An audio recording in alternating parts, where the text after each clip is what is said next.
Syederalun Kementerian Pekerjaan Umum atau PU menargetkan pembangunan hunian sementara atau huntara bagi korban banjir di Gampong Bundar, Kabupaten Aceh Tamiang rampung pada awal Januari 2026. Menteri PU Dodi Hanggodo menyampaikan pada Jumat 2 Januari 2026, pembangunan huntara ini bertujuan agar masyarakat terdampak bencana dapat segera menempati hunian yang lebih layak, aman, dan bermartabat selama masa pemulihan. Selain unit tempat tinggal, kawasan huntara juga dilengkapi dengan sarana air bersih dan fasilitas sanitasi guna memenuhi kebutuhan dasar warga sekaligus menjaga kesehatan lingkungan. Pembangunan huntara Aceh Tamiang dilaksanakan oleh Direktur Jenderal Prasarana Strategis Kementerian PU bekerjasama dengan BUMN Karya. Saat ini progres pembangunan telah memasuki tahap pengerjaan pondasi hingga pemasangan atap modular. Kawasan huntara tersebut terdiri atas sejumlah blok bangunan yang dirancang untuk menampung puluhan kepala keluarga dalam satu lokasi terpusat. Setiap blok disesuaikan agar warga dapat tinggal dengan nyaman selama masa transisi pasca bencana.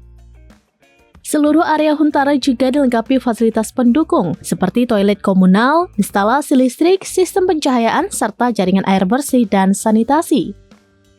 Secara keseluruhan, huntara di Aceh Tamiang dirancang untuk menampung sekitar 80 kepala keluarga atau KK. Setiap blok mampu menampung hingga 48 orang atau 12 KK, sehingga total kapasitas kawasan mencapai sekitar 336 jiwa.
Download Tribun X sekarang, menghadirkan lokal menjadi Indonesia.